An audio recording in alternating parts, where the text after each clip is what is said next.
And hello, everyone. Let me get started by telling you a little bit about Becker and our panelists.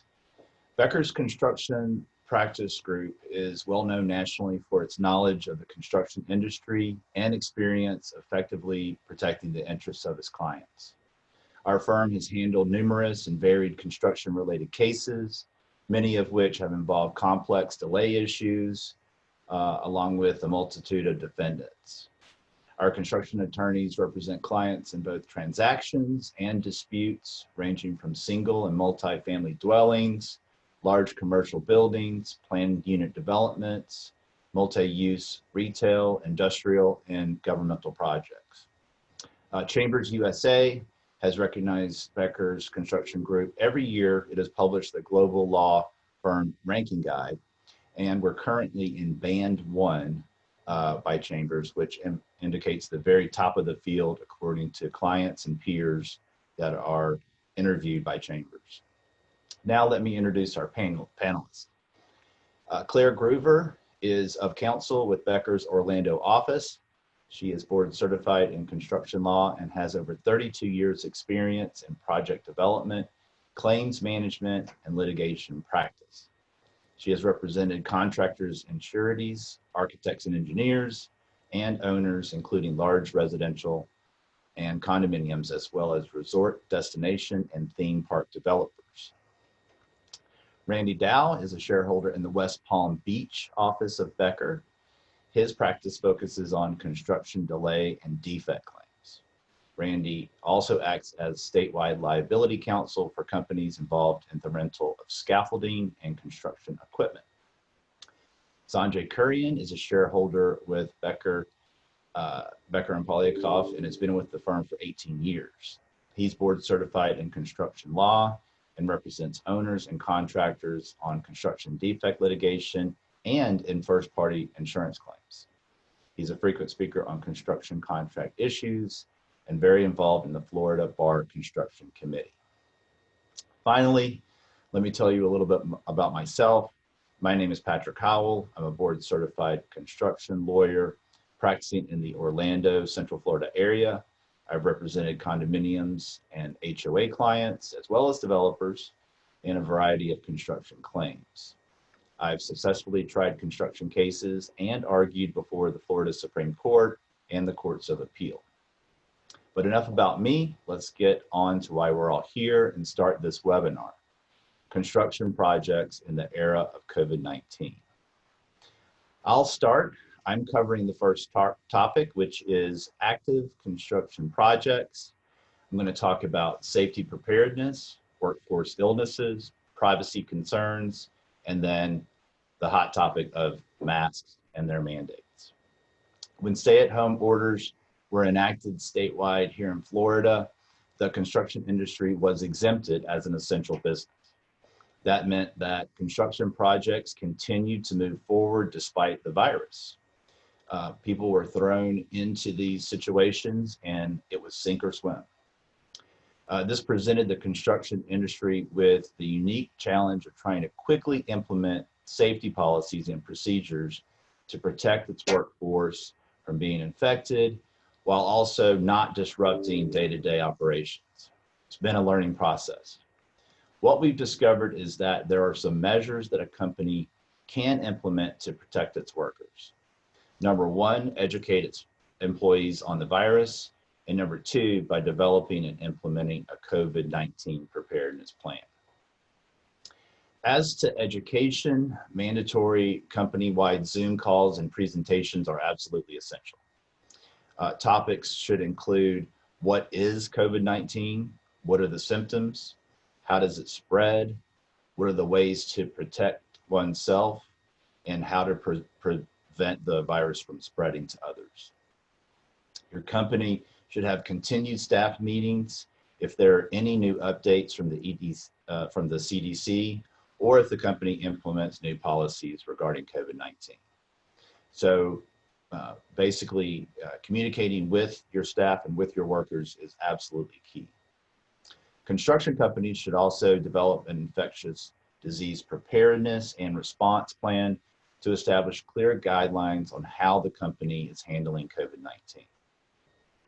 Some OSHA recommended prevention measures that should be in place are to clean and disinfect all surfaces and equipment at least once a day, use personal protective equipment such as face masks or respiratory protection, we'll call that PPE, promote regular hand washing and install hand washing stations, implement distancing requirements, and obviously encouraging workers to stay at home if they're sick. A company's plan should also have measures in place in case one of its workers is infected, such as immediately removing the individual from the work site, informing the CDC of the fact that the worker has been exposed, and also the health department. Masks are obviously a very hot topic nowadays. While it's not a new question, many contractors continue to encounter uncertainty and a lack of guidance concerning the use of face coverings in the workplace. This is no surprise given that informal guidance from government bodies continues to fluctuate at the national and state level. Moreover, formal regulations, which we all know those are the rules that tell us what we can do, what we can't do, remain to be published in many jurisdictions. But the question that we get a lot of times is OSHA requiring face coverings in the workplace? The answer is yes, if social distancing is not feasible.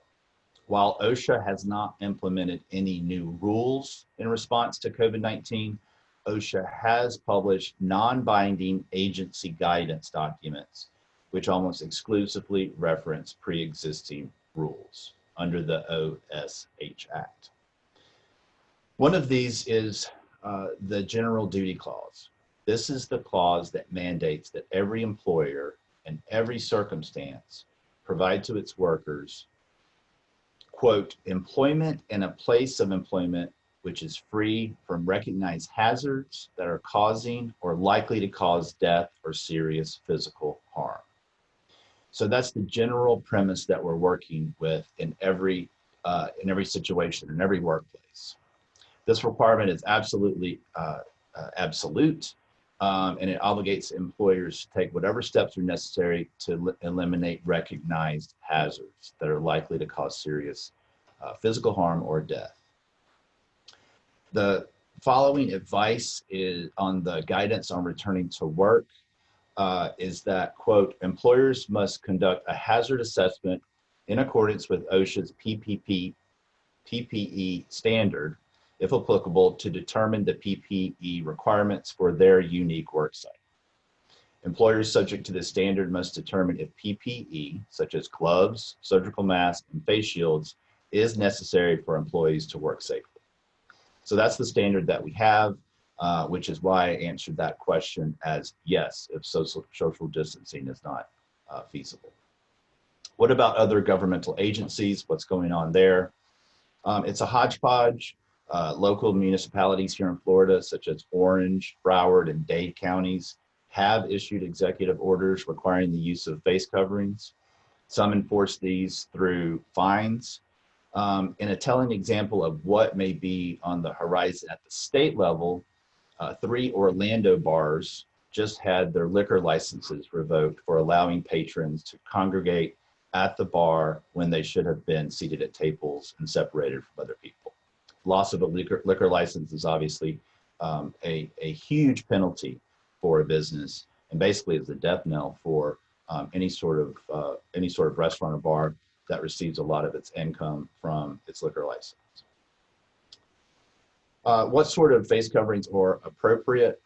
OSHA and the state counterparts have been clear on one topic, and that is that cloth face coverings are not PPE. So if you're using cloth, that can definitely help reduce the spread of potentially infectious droplets from going to other people, but you're not protecting the employee unless you're actually mandating the use of PPE. So that has been something that's been very clear. Privacy issues. The Americans with Disability Act prohibits employers from questioning employees about their health. So what do? Well, the good news is that the EEOC has cited examples related to this crisis where it may be appropriate for a company to conduct medical screenings on employees to ensure the health and safety of everybody else in the workplace. These include the things that you're probably doing already. Number one, asking employees who are ill at work or who call in sick if they're experiencing symptoms of fevers, chills, dry cough, shortness of breath, sore throat. So a survey in the morning before they come into work. That would be allowed. Requesting information from employees who return from travel about the locations they visited, any symptoms they may be experiencing resulting from the travel. That's okay as well. Taking employees' temperatures to determine if they have a fever. The EEOC has determined that that's okay. You can do that. Conducting screenings if the employee is known to have been exposed to a person who is a confirmed carrier of COVID-19. That's also allowed.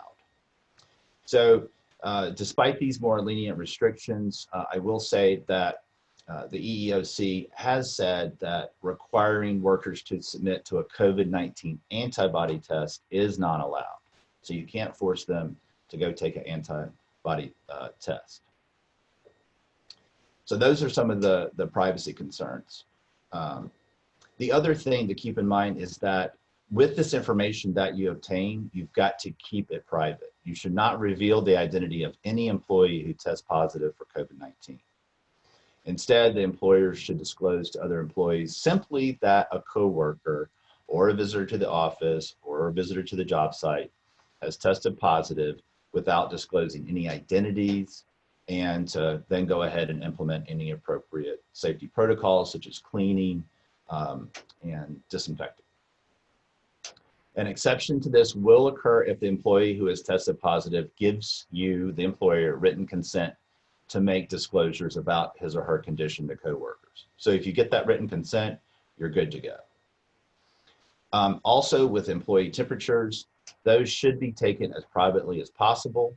So having a line of people and beeping them in and then turning some away, that's going to not provide that privacy that somebody needs if they are sick, if the temperature is high and they have a fever. So keep that in mind.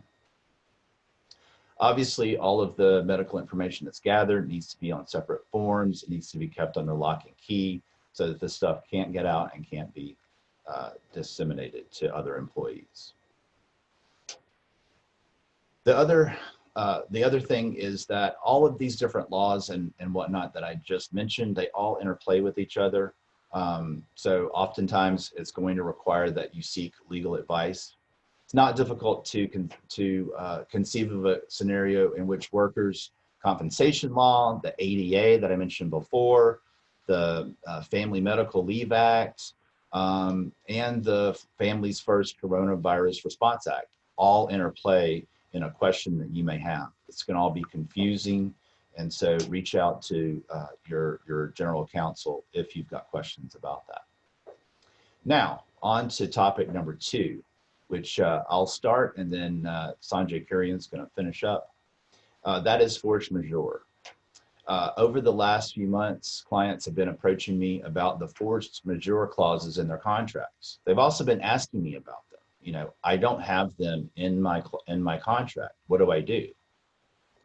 Force majeure generally is also known as an act of God clause, is provisions that are often included in construction contracts here in Florida, and they generally protect the parties in the event that the contract or a portion of the contract can't be performed due to clauses which are outside the control, outside the control of the parties. And also that could not be avoided by the exercise of due care. Like I said, Sanjay's going to talk a little bit more about those clauses. But should a contract not contain a force majeure or act of God clause, a party may still be able to rely on the doctrine of impossibility of contract, which is a common law principle.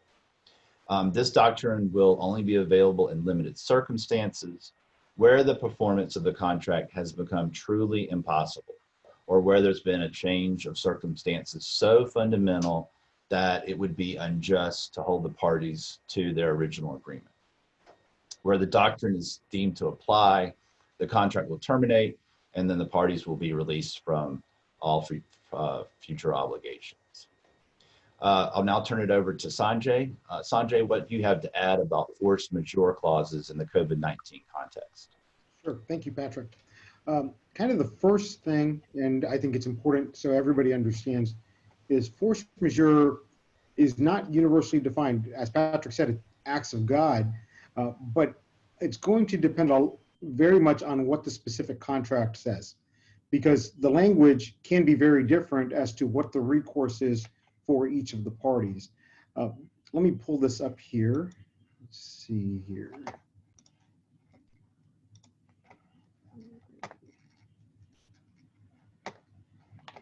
Hold on, it went away. Let's see.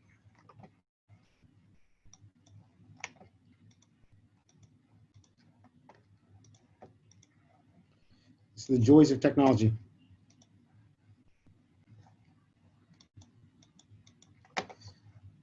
Let's see, share screen. All right, there we go. Okay, so with regard to this, so a lot of it depends specifically on the particular language that is as it is in force. So I'm going to show you what is pretty typical language, and on each slide I've highlighted it. By the way, I've not changed any of the language from slide to slide. That's important to note. These clauses are very complicated. So typically, as what I've highlighted here on this slide is causes beyond either party's control. So as Patrick said, if you don't have a clause, you're left with arguing impossibility of performance. If you do have a clause, here in Florida, judges are going to hold you to the terms of your contract. If you get a bad deal or a good deal, you're going to get stuck with your deal, for better or worse. So force majeure, historically, in a lot of the language that I've seen, includes this part that's highlighted, or similar language: acts of God, fire, explosion, vandalism, similar, other occurrences, orders, acts of military or civil authority, national emergencies, etc. And that's pretty typical kind of language with some variations, maybe a little bit different descriptions. What is in that typical scenario, if that's the language you have in your contract, there is the argument as to whether or not the COVID-19 situation is or is not force majeure under that type of language. Is it a national emergency?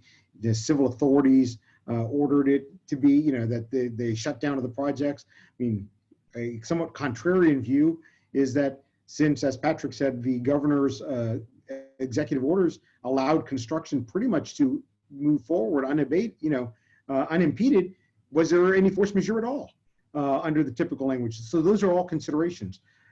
One of the things that I have seen in some language, by the way, most of this force majeure language, what happens, and I think Claire is going to talk about insurance, is that a lot of the language is language lawyers put together to mimic or mirror insurance language. So that way, if any of these are implicated, there might be potential insurance recovery. And that I think is pretty typical. But so you have to look at the language, but most of the language typically did not include what is in the next slide, which is highlighted: epidemics, outbreaks of viruses, pandemics, that kind of language. That I've seen a lot of force majeure clauses that don't include that. And I don't know that's pretty typical, I think, because up until recently, most lawyers have not lived through a pandemic or an epidemic, and that language may not have made its way in there. And so what you might see going forward, or if you might have it in there, is this very specific language that force majeure includes these things. Great. So if force majeure includes these things, what actually happens? And one of the things, like I said, the court's going to hold you to the bargain of your deal, okay? So what does that mean? Well, when you are looking at a contract and you're getting ready to enter into a contract, which Claire's going to get into a little bit more, but what the courts look at is what did you intend and what was going to happen. So here you have a force majeure clause that anticipates that if there's an epidemic or pandemic, an outbreak of virus, that there's going to be an ability for the parties to say there's force majeure to do what, right? What happens? Is there going to be a termination of the contract? Is there going to be a suspension of the contract? Is there going to be additional cost, additional time? Who bears the cost? So, because in the axiom of time is money, in the typical AIA contract language, the contract somewhat defaults to one, the contract doesn't really deal with force majeure unless you've added it in there, but the templates don't. So what happens? Well, if the contractor is allowed additional time, who bears that time cost, right? And what is the owner? Because the owner may have taken a loan, they may be on the hook, they got a project that's now sitting in the ground, they can't get to completion, and they're incurring costs. So who bears that cost? Typically that's on the owner, but that's something that, you know, may be addressed in the contract depending on which clauses there are in there. So sticking with our force majeure clause, this is pretty typical also, that if the party unable to carry out its obligation gives prompt written notice, then the obligations of the party invoking this provision shall be suspended to the extent necessary by such event. It doesn't say terminated, it doesn't say what's going to happen, it says suspended. And a suspension is different than a termination. So if you're the owner, you say suspended, what does that mean? Well, that means we all kind of stand back, we meet with each other and figure out what's going to happen. But the idea that this is now the contract is terminated is not supported by this language. And this is not, like I said, this is not unusual language. It really is going to depend on exactly what's happening. The other thing that could happen is that some language might say, instead of suspended, it might say terminated. It terminated consistent with the provisions herein, to use lawyer speak. And what does that mean? Well, now you're going to go look at what the other termination provisions are. Is there a termination for convenience? Is there a termination for cause? Who bears, once again, who bears the cost of all of this? And that's something that is not really clear here, although you have force majeure language, it's not really clear. Sticking with this, they shall say, it says the excused party shall use reasonable efforts to remove or avoid or remove such causes of non-performance and shall proceed to perform with reasonable dispatch whenever such causes are removed or ceased. So this is implicit, is that they're going to get more time, but it doesn't say how long. You know, what if we're shut down for a year, 18 months? Or is it just maybe we're shut down for 2 months? Those things have got to be, you know, the clause exists, but the clause doesn't anticipate every possible outcome here as to what's going to happen. And that's important to know. So, you know, as I was saying, there's contractual concerns. You know, part of the prime consideration is who bears the cost for delays. Do you have delay language? I know in years past, it's very popular, it still is for some practitioners, to include a no damages for delay costs. So now if what that says is that if you're the contractor, no matter what the cause, you get no damages for any delays. You might get more time, right? You're entitled to time, but you're not entitled to actual costs. And if you're the contractor on this type of contract now, you've got a force majeure and you've got a significant delay that's now costing you all sorts of things, money to keep people on staff, you know, because you don't have the work, but you have people employed. So what are your damages? And so that comes into play. We talked a little bit about suspension, demobilizing and remobilizing costs, because, you know, if nothing's happening on a project for 3 weeks while the project shut down pending everybody getting cleared, you know, are you going to demobilize, remobilize? By the way, here in Florida, let me add one more complication. We're in the middle of hurricane season. So, you know, you have a project that might be going okay and might get shut down because of the hurricane or need to be delayed. So that gets involved. With regard to that, you know, one of the other, you know, the other costs that's out there is supplier costs, material costs. Those costs are always, you know, fluctuating. I've, you know, in years past, I've had clients say, you know, we're signing a contract now because the contractor told us these material supply prices are expected to go up in 6 months. We're going to sign the contract now, lock in the price, and he's going to bear the risk of any cost increases. But now in this scenario, if you've shut down or suspended, what happens in that scenario? Is there an escalation language that was agreed upon between the parties? Is there no escalation? You know, what is it that happens at the end of the day? Does the owner take a hard line and say, listen, this is a lump sum contract, I'm not agreeing to any additional costs? That's on you, Mr. Contractor, that's your problem. And can the contractor perform? And I think what you're going to see here in the next several months is that, one, I think contracts are going to be written here in the next year, 2 years, 3 years, with all of this in mind. So those contracts will include a lot of these terms. But a lot of contracts that are in process now don't include these issues that are going to have to be worked out.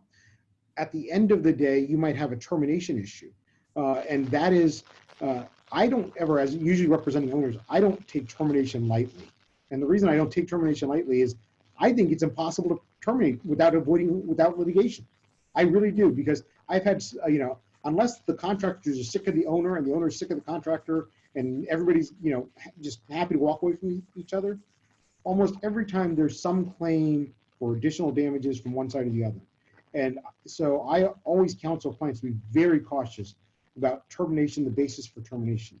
And the last thing, and I'll bring Clarion, is that with regard to all of these contractual concerns, as an owner especially, I am always concerned that what a force majeure claim or some sort of claim being made now by the contractor to say I can't perform is really not necessarily COVID related. He wasn't going to perform for some other reason that pre-existed the issues that arise.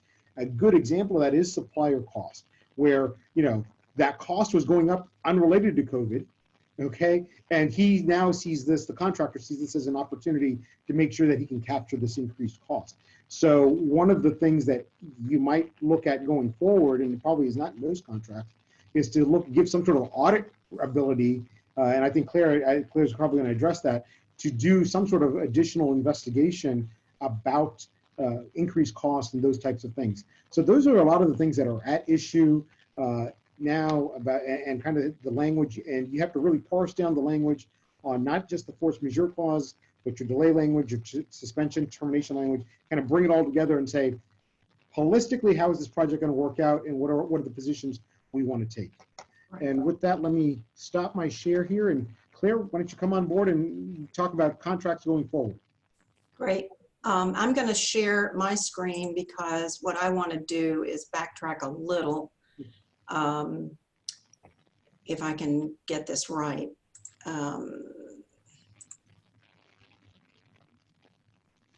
I've got more than one screen I want to share.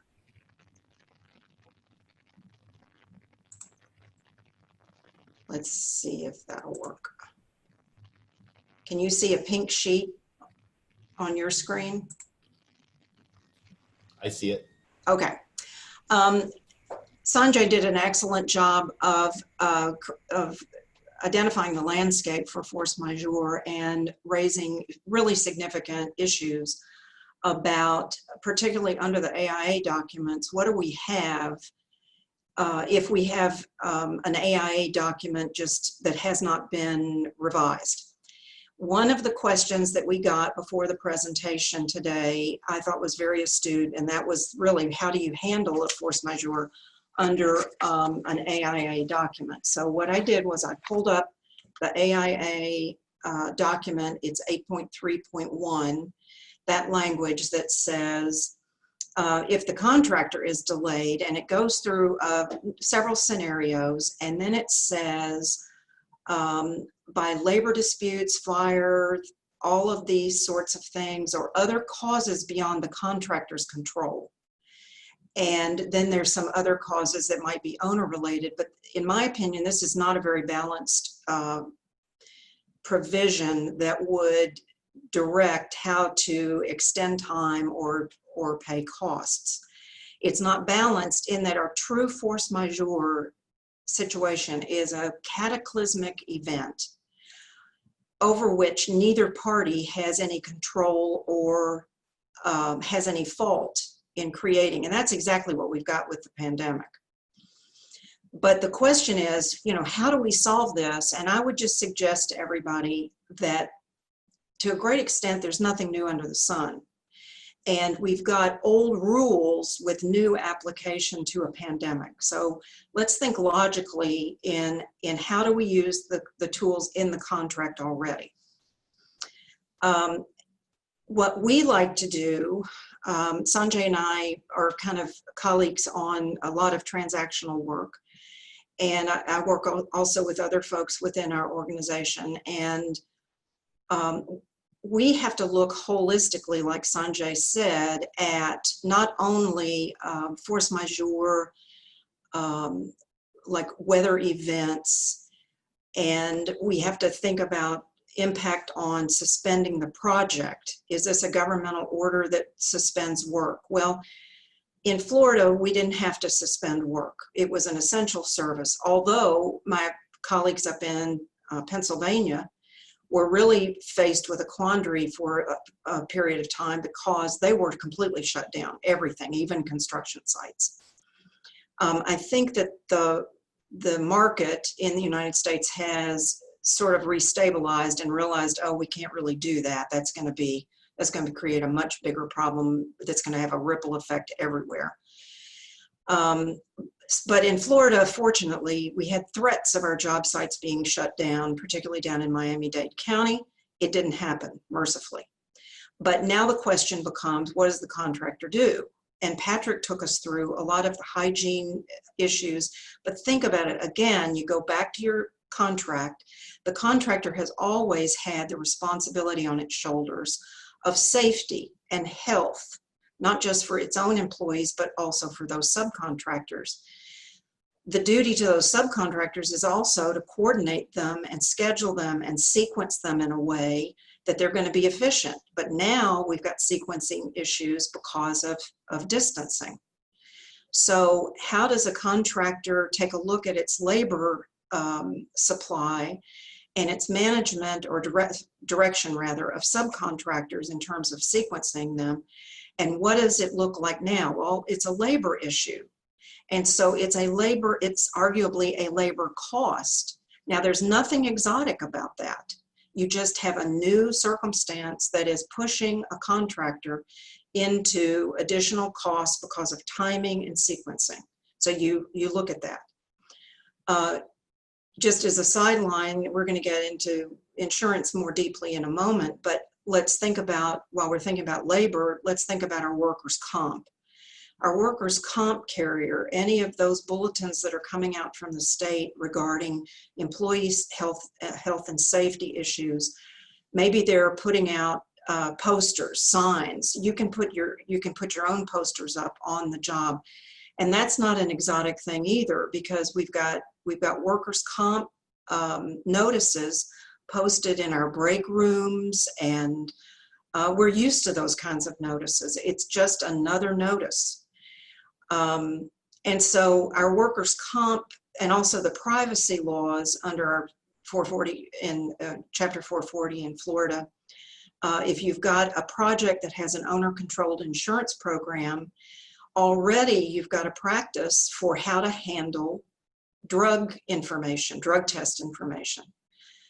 On a drug-free work place, you've already got those requirements legally. You've given people notice when they're hired. You've given people notice that you could take a test anytime or administer a test anytime. Well, with an OSIP administrator, the OSIP administrator is going to be dealing directly with the contractor and keeping the owner out of that private information already. So you can rely on systems that are in place to help you, just address how to operate in the context of a pandemic. Now, back to the contract revisions, we have to look at Article 8 of the AIA, which is up on the screen, 8.3, 8.2, 8.3.2, and 8.3.3. This provision is, I usually delete this, except for the reference to the fact that the claims will be made in accordance with Article 15. Then I like to go over to Article 15 and essentially do the following. Define force majeure very precisely. We have upgraded to include, some loan documents. In the early stage of the pandemic, we were comparing notes across the country with a lot of real estate lawyers that deal with loan agreements and so forth, and they were able to find in those loan agreements pandemic as a force majeure element. And some of those contracts can be stopped or, early. It's once you're into construction, thinking about stopping a construction loan agreement, a contractor, subcontractors, and an owner who's in a race toward return on investment is a much harder challenge to face. So what do?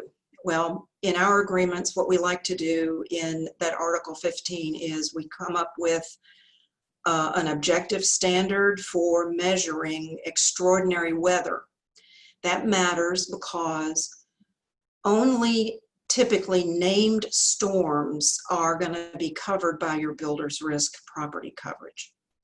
So what we like to do is make sure that if the contractor comes back to ask for more time or money, that we know the difference between rain delays that should already be plugged into the contractor's schedule versus extraordinary rain delays. And you can do this based off of NOAA standards, whether it's a 10-year standard or not, you can come up with your own objective standard.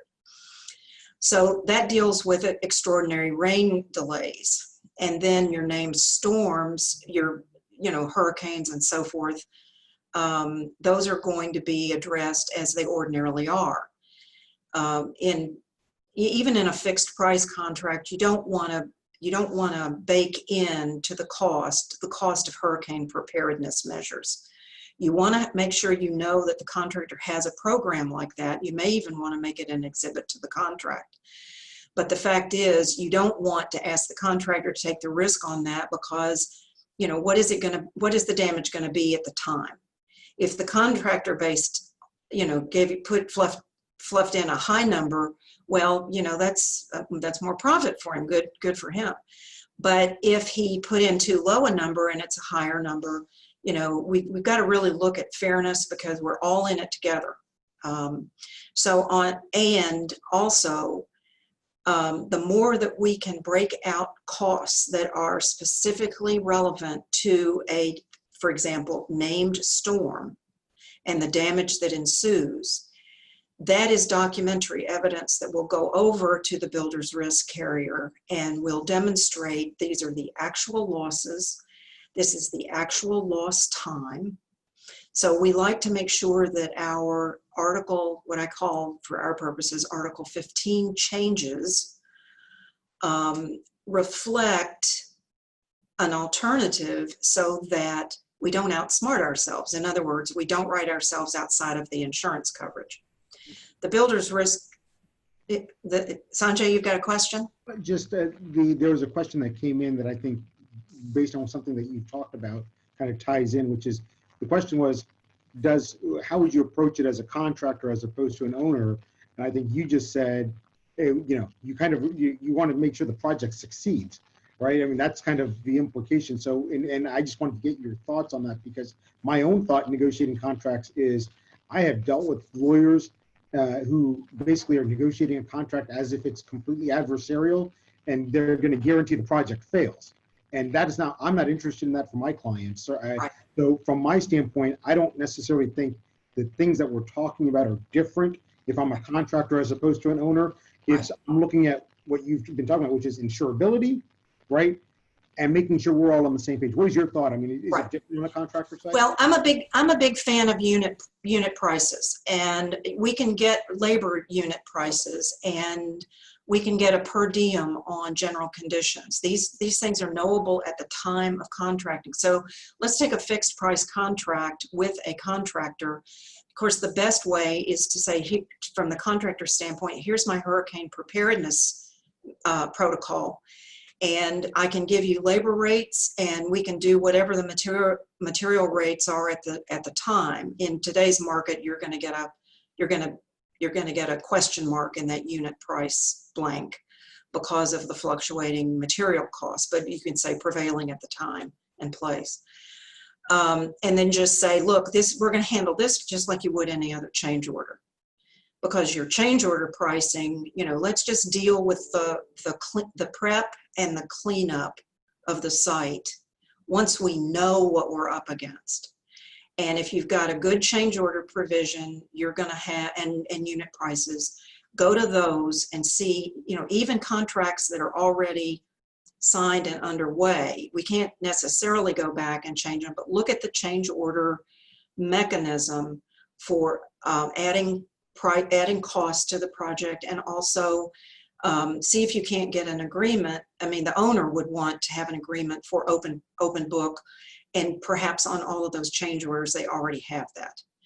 GMP agreements, you're already going to have it. It's a much more flexible situation to address when presented.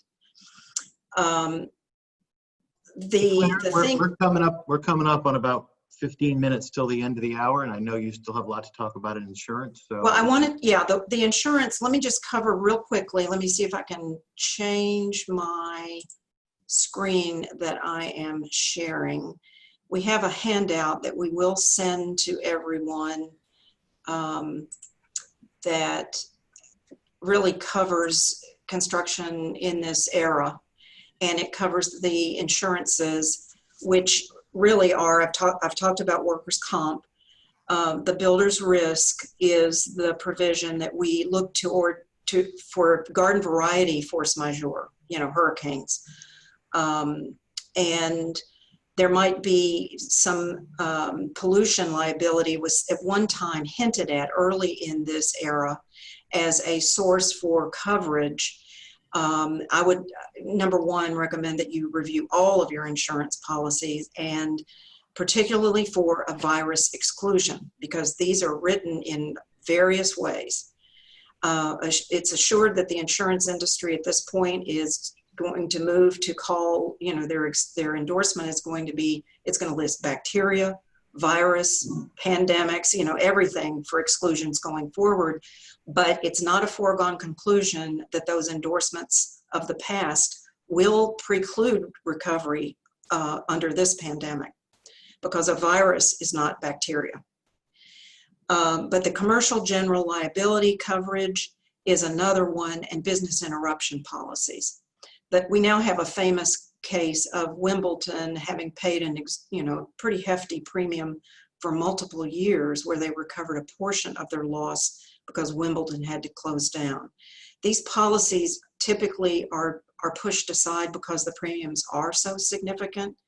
So we don't always have that, but I strongly urge everybody to look at their general liability policies and consider additional insured endorsements and the impact. If you've got a policy that is not where the virus is not excluded, then arguably the additional insured should also have coverage under that if the named insured is sued for its negligence. So anyway, that's what I have for now, and I'll pass it over to you, Randy. all righty. Good afternoon, everyone. The title of this section, then we were putting this together, was called, "Is My Case Going to Go to Trial?" And in a minute, I'm going to talk to you about some exciting programs and some pilot efforts made, including the very first Zoom trial up in Duval County, which occurred recently. But as a litigator and a trial lawyer, my job is often to deliver bad news. So I'm going to give you a spoiler alert. No, your jury trial is not going to go forward anytime soon. I don't want to be pessimistic. Be hopeful and hold on for the ADR section at the end here. But let me talk to you a little bit about why we're voicing that pessimism, or I guess realism, depending on your perspective. What we have seen on the ground in motion calendars and other hearings when folks are trying to get things set for trial, and I don't mean set for trial in a year and a half and 4 months from now. I mean people asking for reasonable trial dates just to get things on the book. I've seen multiple parties basically get laughed out of Zoom motion calendars. Courts don't want to do it. I'm not to say there aren't exceptions, and I guarantee you there are probably 100 lawyers out there who've gotten things set, but I have seen a lot of instances, particularly in South Florida, where judges are completely unwilling at this point in time to put things on the books, even in the distant future. There's just too much uncertainty at this point. Another issue is, once the wheels of justice get turning again and the world returns to some version of normalcy, there's going to be a bubble. There's going to be a bubble of foreclosures and a bubble of evictions that's going to be percolating up through our system. And I don't think it's going to be what we all experienced in 2009 and 2010 per se. But between the COVID backup and those issues needing to get resolved, I do not anticipate our court systems operating at peak efficiency. There's going to be a lot to work through. Now, turning to some of the more optimistic topics, they recently did conduct the first full Zoom jury trial in Duval County. They've conducted a Zoom jury selection followed by an in-person trial in Miami-Dade. So people are trying and efforts are out there, but here's the thing. That Duval County case involved an assault on a dancer at a gentleman's club, and it was a 1 or 2 day trial, I think 1 day, in which liability was not contested. That is a topic that I can see someone sitting on their couch in their pajamas, Zoom paying attention to for 2 days. Your trial about plastic weep straws in windows failing and building codes and bonding agents and stucco falling apart over a 5.5-week jury trial, that is not something that A, you want to hand off to a Zoom jury sitting on their couch eating peanuts, and B, I think is practical, or C, is something that any judge is going to allow to go forward anytime soon. So what this means is if you really want a jury trial to resolve your issue, if it's required by the contract, if one of the parties is forcing the issues, your jury trial is not going to happen anytime soon. And the process that will happen going forward is, I call it kind of local control with state supervision.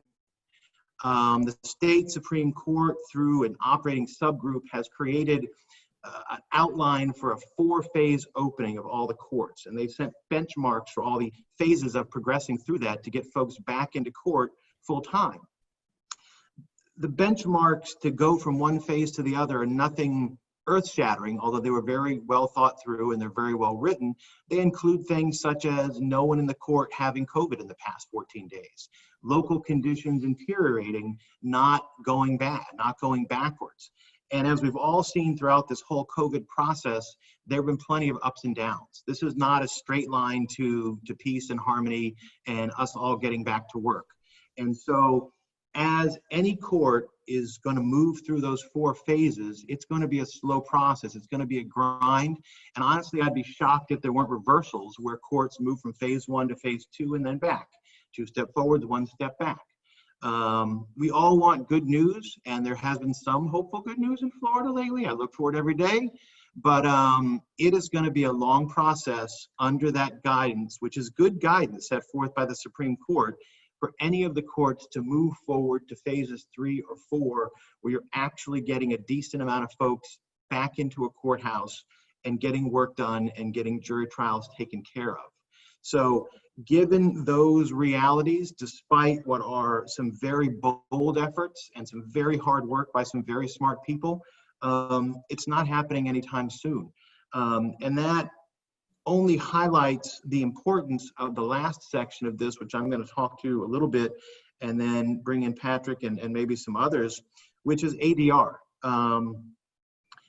And part of what we've experienced as a firm, and I've experienced personally, is when this all started, everyone took a pause. And folks were deeply concerned about having their high value, high exposure case. It might be at the company, it might be something they've been working on for 3.5 years. How am I going to send that to a Zoom mediation? What is Zoom? What the heck is a Zoom mediation? Well, obviously we all know what Zoom is now, but that still doesn't mean that you want your $14 million case being resolved at a Zoom mediation. What a waste of time. How is that going to work? I can tell you again, I'm sure people have Zoom horror stories. I'm sure you've had Zoom mediations that didn't work. But I have personally had very high exposure, very serious cases resolved at Zoom mediation. I believe Patrick also and his group have had similar experiences. Patrick, can you jump in for a moment and just talk to that if you could, please? Yeah, thanks, Randy. We had a recent, the last session of a 3 period mediation, one that started, the first session started about a year ago. The second session was a few months after that, and then the last session was in April. And we went into that with our expectations on the absolute floor. And surprisingly, we were able to settle out with all the parties in the case except for 2 parties. So the case continues as to those, but the bulk of the case was resolved. The client was very happy about that. I think those other parties were happy to get out of some expensive litigation and move on with their lives. So it is possible And I think it really depends on the mediator. It depends on a lot of preparation beforehand, you know, getting those demands out, and making sure that everything is set up so that when you go into mediation, it's just about discussing settlement, where we go from here, and having that mediator work the rooms and being able to use Zoom effectively. A mediator that doesn't know how to use Zoom or is confused or anything like that, it's not going to be good. Yeah, and if any of you haven't experienced it, because before I did it, I wondered how it was going to work. And logistically, what happens is you get your own breakout room, just like a regular mediation. You'll be sitting in a little virtual room with just your folks, and the mediator will pop in and pop out and do the same shuttle diplomacy that you see in a regular mediation. And even before COVID, it was always my kind of motto that anytime you think a case can't settle at mediation, that'll be the one that settles for sure. And so all I can say is don't give up hope, and don't be afraid of it. And other alternate dispute resolution alternatives can be just as effective.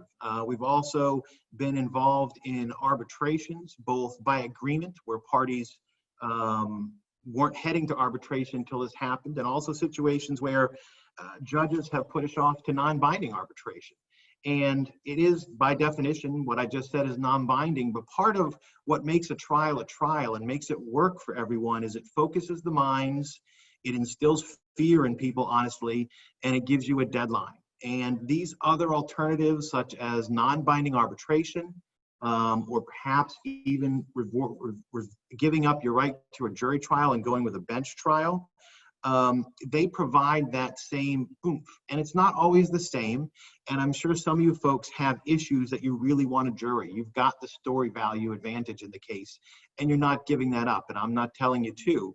But there are plenty of situations, especially in the contract world, where the facts are not sexy, they're not exciting, and one side may not have a big story advantage upper hand. And in those situations, using an arbitration, voluntary or otherwise, asking the judge for some type of bench trial or some type of 2-day non-binding mini trial, various different options that have been used by different courts, they all accomplish that goal of giving you, if not finality, they give you an answer. They give you a deadline. And as I said, they instill fear. No one wants to go into that non-binding arbitration with their $14 million claim and come out with a $3 million non-binding ruling.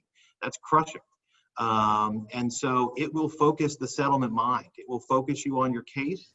And all of these tools can provide avenues, just like they always have, but now more than ever, because as I said at the beginning, jury trial is not happening anytime soon. There will be exceptions. There will be small matters. No doubt courts in some of the smaller jurisdictions will open up earlier. I don't know, perhaps if you have the ability to file in Hardee County and have a trial in Wauchula, as I've done before, then God bless. Maybe that's your route. But for most of us, we're going to need to look for alternatives in the near future and perhaps the intermediate future. And I would just encourage everyone to not be afraid of the investment of time and to reach out. And again, it's whether it's where you thought your case was going or not, we all take a second to reevaluate. And judges are being creative. Judges want to move things forward, which is why things like Zoom hearings and Zoom calendar calls are going very effectively. Even oftentimes when the judges don't have the best equipment on the market and are struggling with Wi-Fi disconnections and other things that drive our judges crazy, they are lean to get things moving forward somehow. And so although there's not much hope on the immediate jury trial front, and I see some real bumps in the road as to where it's going, there is hope for ADR. And like I said, I would just encourage everyone to not be afraid to give it a try. And I'm going to hand it back to Patrick to wrap us up. Yes, thank you so much, Randy. The only other thing that I would add to that is, even from a non-ADR perspective, litigators, there are ways to move the case along and narrow the issues through motions for summary judgment. And I have seen judges are hearing those. And in fact, it's been interesting with this and having so many lawyers that have sort of given up on hearings and live they want to be live or nothing, I guess. There's a lot more court time. And so there are judges where, you know, I've gotten in just a couple of weeks, I've been able to get hearing time that normally for that judge would be 3 months out. We have to do it via Zoom, but we're still able to get the hearing time and get a motion heard. So that's been nice. Well, thank you so much. Randy, thank you for the remaining panelists as well, Sanjay, Kurian, and Claramargaret Groover. We hope that everyone that attended this webinar found it informative. We have up on the screen now information on the panelists, including myself. We've got the email addresses for all of us. We'd love to answer questions. We would love to hear from you. So if something wasn't covered or you have a question about something that was covered, email us and we'll be happy to reach out to you and answer your questions. We're also going to be sending out some follow-up information Claire mentioned, and so look for that in your email boxes. But have a nice rest of the day. Thank you for joining, and stay safe out there. Thanks.